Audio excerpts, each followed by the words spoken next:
প্রিয় শিক্ষার্থীরা, তোমরা সবাই কেমন আছো? আশা করি সবাই ভালো আছো। আমরা নবম শ্রেণীর যে ক্লাস নিয়েছিলাম ধারাবাহিকভাবে, সেটা 7 নম্বর পৃষ্ঠার যে একক কাজ আছে, সেই একক কাজের আমরা আগে দুইটা ক্লাসে দেখছি যে 1 নম্বর, এবং এর পূর্ববর্তী আজকের ক্লাসের পূর্ববর্তী ক্লাসে আমরা দেখছি যে 2 এর ক এবং খ কিভাবে করতে হবে। তো ক এবং খ এর পরে আরো দুইটা আমাদের প্রশ্ন আছে, সেই প্রশ্ন দুইটা দেখি আমরা কিভাবে সলিউশন করতে পারি। তাহলে এসো আমরা দেখি প্রশ্নটা কি। আমাদের প্রশ্নটা হলো যে জি নামে একটা সেট দেওয়া আছে, যেটা এক্স দ্বারা বর্ণনা করা হয়েছে। এক্স এরূপ যেন হবে, এক্স কি সংখ্যা? ধনাত্মক পূর্ণ সংখ্যা। কি সংখ্যা? ধনাত্মক পূর্ণ সংখ্যা। এবং এক্স স্কয়ার লেস দেন 17, অর্থাৎ এক্স স্কয়ার, অর্থাৎ যে পূর্ণ সংখ্যাটা আমরা নিব তাকে আমরা 2 ভাগ করে অর্থাৎ বর্গ করব। বর্গ করার পর যে সংখ্যা পাবো সেই সংখ্যাটা 17 থেকে ছোট হতে হবে, 17 থেকে ছোট হতে হবে। তাহলে আমরা দেখি এটা কিভাবে করতে পারি। তাহলে দেখি প্রথমে সমাধান।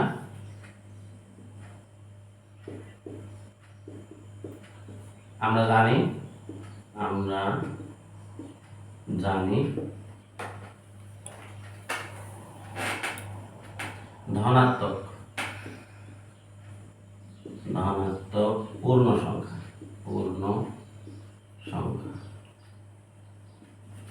ধনাত্মক পূর্ণ সংখ্যাকে কি দ্বারা প্রকাশ করি? আমরা জেড প্লাস দ্বারা প্রকাশ করি। কি দ্বারা প্রকাশ করি? জেড প্লাস দ্বারা। এই ধনাত্মক পূর্ণ সংখ্যা কোন দ্বারা দিয়ে শুরু হবে?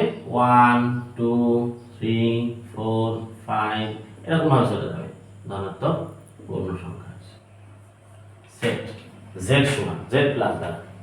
তাহলে জেড প্লাস দ্বারা যদি এখানে অঋণাত্মক পূর্ণ সংখ্যা থাকতো তাহলে 0 আসতো। যেহেতু এখানে অঋণাত্মক পূর্ণ সংখ্যা নেই, যে সরাসরি লিখছে ধনাত্মক। ধনাত্মক মানে কোনগুলা? 0 অপেক্ষা বড়, 0 অপেক্ষা বড় যে সংখ্যাগুলো আছে সেইগুলা। তাহলে প্লাস দিয়ে এগুলোকে আমরা স্বাভাবিক সংখ্যা সেটাও বলতে পারি, এনও বলতে পারি, এতে কোনো অসুবিধা নেই। এখন দেখবো আমরা এইগুলাকে যদি বর্গ করে দেখি, আমরা কি করি? বর্গ। যেমন কি এইখানে 1 এর বর্গ, 1 স্কয়ার সমান কত হবে? 1 হবে।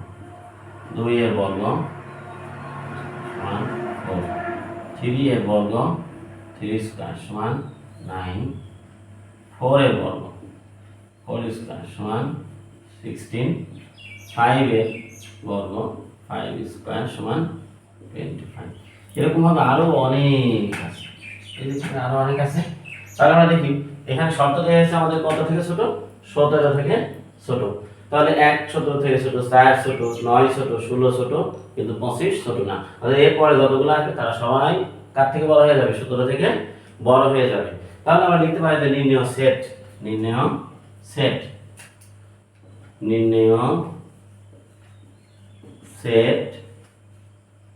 সেটের নাম কি আছে আমাদের? জি।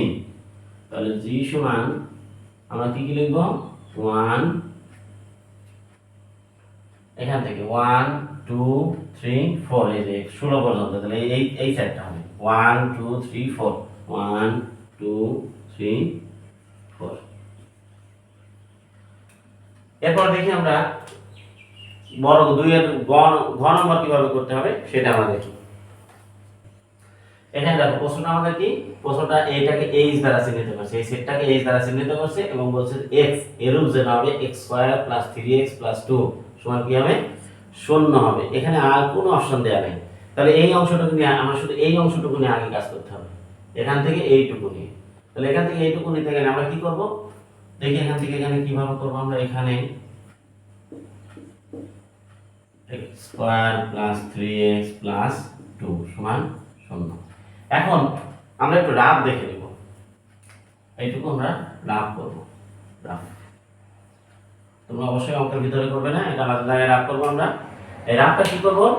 আমরা উৎপাদক দেখব। কি শিখব? উৎপাদক। এখন উৎপাদকের নিয়মটা কি? উৎপাদকের নিয়মটা থাকে প্রথম পদের সহগ, অর্থাৎ প্রথম পদ এবং তৃতীয় পদ আমাদের গুণ হবে যদি দ্বিঘাত সমীকরণ থাকে। তাহলে প্রথম পদ এবং দ্বিতীয় পদের সহগ গুণ করব আমরা। তাহলে সহগটা কি হচ্ছে এখানে? প্রথম পদের সহগ আমাদের প্রথম পদ আছে কত? x স্কয়ার, আর তৃতীয় পদ আছে আমাদের প্রথম পদ এবং তৃতীয় পদ, অর্থাৎ x এর ঘাত অনুসারে সাজানোর পরে প্রথম যে পদটা থাকবে এবং 3 নম্বর যে পদ থাকবে সেই দুটাকে আমরা গুণ করব। তাহলে এটা গুণ করলে কি হবে 2x স্কয়ার 2x স্কয়ার। এখন আমরা শুধু সংখ্যাটা নিয়ে কাজ করব।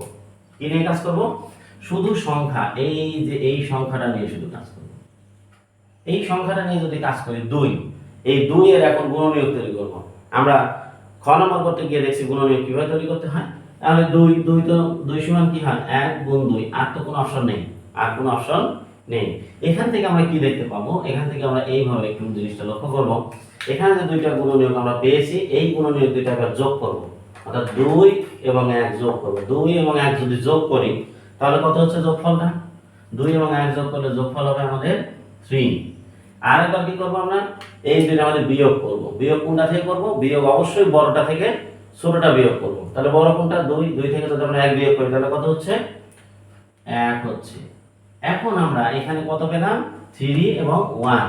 এবার আমরা অঙ্কেতে আসি। তাহলে আমরা উৎপাদক করব, এই রাশিটার উৎপাদক করব, এইটুকু। তাহলে এটা যদি উৎপাদক করতে চাই তাহলে আমাদের মাঝখানে যে পদটা আছে এটা বলছে আমরা মিডিল পদ। তাহলে এই মধ্য পদকে আমরা উৎপাদক করব। তাহলে এই যে 3 আছে, এই 3 এখন এখানে কিভাবে আসলো? 3 যোগ করে 3 হয়েছে, এই যে জায়গাটা লক্ষ্য করো। তাহলে যোগ করে 3 হয়েছে না বিয়োগ করে 3 হয়েছে? অবশ্যই এটা কি করে 3 হয়েছে? যোগ করে 3 হয়েছে। কি করে 3 হয়েছে? যোগ করে। তাহলে কিভাবে আমরা যোগ করব দেখি, পরবর্তী লাইনটা আমরা এখানে কিভাবে লিখব? তাহলে x স্কয়ার প্লাস এই যে 3, এই যে এই দুইটা কিভাবে 3 হয়েছে? যোগ। তাহলে 2 প্লাস 1 ইনটু x প্লাস 2 0। বাকি সবগুলা জায়গাতে আছে। এই যে x স্কয়ার 3 এর জায়গায় শুধু আমরা কি লিখছি 2 প্লাস 1x আর প্লাস 2 লিখছি।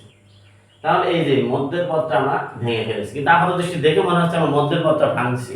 আসলে মধ্যের পদ কি নিয়ে আমরা কোনো কাজ করছি না, মধ্যের পদ নিয়ে কাজ করছি না। আমরা করছি প্রথম পদ এবং তৃতীয় পদ নিয়ে আমরা কাজ করছি। দুইটা গুণ করার পর যে সংখ্যাটা পেয়েছি সেই সংখ্যা নিয়ে আমরা গুণনীয়ক তৈরি করছি, আর গুণনীয়ক তৈরি করে আমরা এই 3 নম্বর পদকে মিল করছি। কিন্তু আপাতত দৃষ্টি দেখে মনে হবে যে আমরা 3 নম্বর পদ 2 নম্বর পদকে ভাঙছি, তাই এটাকে বলা হয় মিডিল টার্ম পদ্ধতি। এখন পরবর্তী লাইনটা কি হবে? গুণ তো আমরা পারি, 2 এর সাথে কি হবে? x গুণ হবে, তাহলে 2x, এখানে প্লাস এখানে প্লাস, 1 এর সাথে x গুণ হলে x প্লাস 2। 1 তো লেখার দরকার নাই, 1 এমনি সবার সাথে থাকে। এখন দেখো আমাদের এখানে ছিল কয়টা পদ? 1 2 3 পদ। এখানে আছে কয়টা পদ? 1 2 এবং এই একটা পদ 3। যখন গুণ আকারে থাকে এবং ভাগ আকারে থাকে তখন একটা পদ ধরা হয়। এখন এইখানে এসে আমাদের কয়টা পদ হয়েছে? 4। তার জন্য এখানে লক্ষ্য করো যে উৎপাদক, মূল যে উৎপাদকের নিয়মটা, সেই উৎপাদকের মিডিল টার্মের যে নিয়ম, সেই নিয়মটা আমরা দেখি মিলছে কিনা। এই নিয়মটা কি? নিয়মটা হলো যে মাঝখানের যে দুইটা পদ নতুন করে তৈরি হলো আমাদের, এই পদ এবং এই পদ, এই দুইটা পদের গুণফল, এই দুইটা পদের গুণফল কার সাথে মিলবে? এই দুইটা পদের গুণফল মিলবে আমাদের এই যে এইটার সাথে। কোনটার সাথে? আমরা প্রথমে যেটা গুণ করছিলাম প্রথম পদ এবং তৃতীয় পদ গুণ করে কি পেয়েছিলাম? 2x square. তাহলে আমরা এখন দেখি গুণফল মেলে কিনা। তাহলে আমরা গুণ করি 2x এবং x, তাহলে 2x ইনটু x, তাহলে 2 আগে 2, x আর x, এখানে x স্কয়ার। তাহলে দেখো এইটার সাথে এটা মিলে গেছে, এইটার সাথে এইটা একবারে মিলে গেছে। তাহলে আমরা বলতে পারি যে এইটা উৎপাদক মিডিল পদ্ধতির এটা একটা নিয়ম গুরুত্বপূর্ণ, যে আমরা নতুন এই যে 3 নম্বর পদকে ভেঙে যে দুইটা নতুন পদ তৈরি করছি, এই দুইটা পদের গুণফল প্রথম পদ এবং তৃতীয় পদের গুণফলের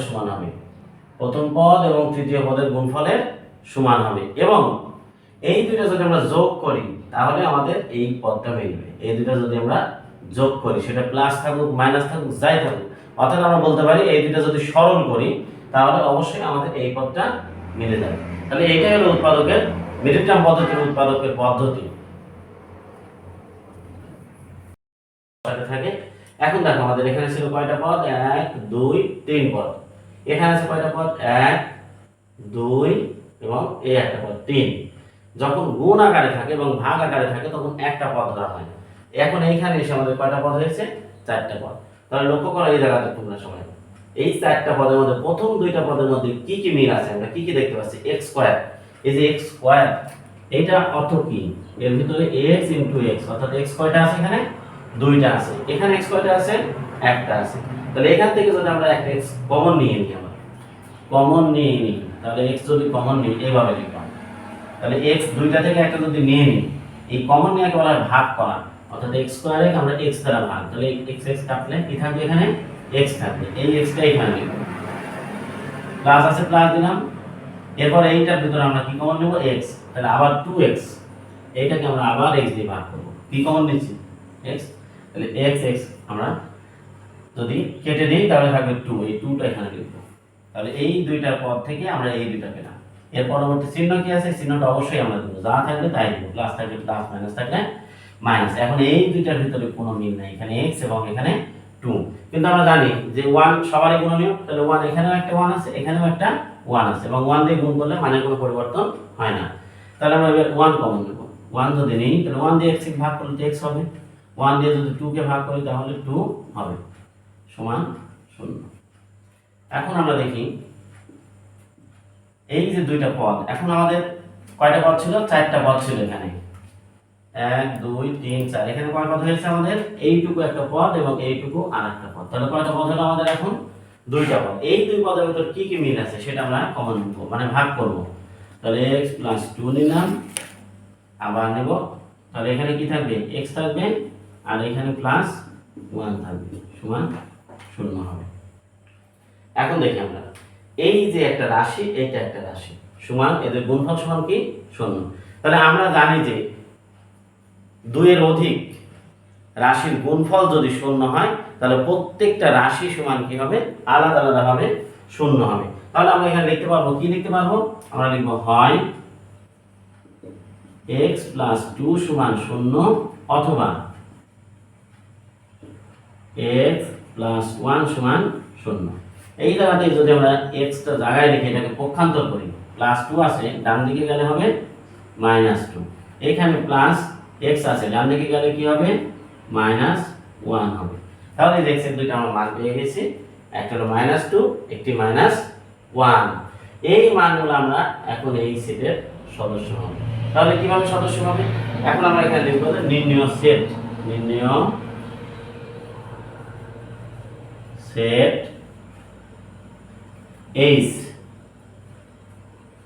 সমান এই যে -2 এবং -1, এই দুইটার মধ্যে কোনটা ছোট কোনটা বড় কিভাবে বুঝবো, সংখ্যা রেখার কথা চিন্তা করো সবাই। সংখ্যা রেখার কথা যদি আমরা চিন্তা করি তাহলে আমরা খুব সহজেই পাবো। ধরলাম এখানে 0 আছে, এখানে -1, এখানে -2, 0 থেকে বাম দিকে যে যত দূরে যাবে, 0 থেকে যত বাম দিকে যাবে তত ছোট হবে।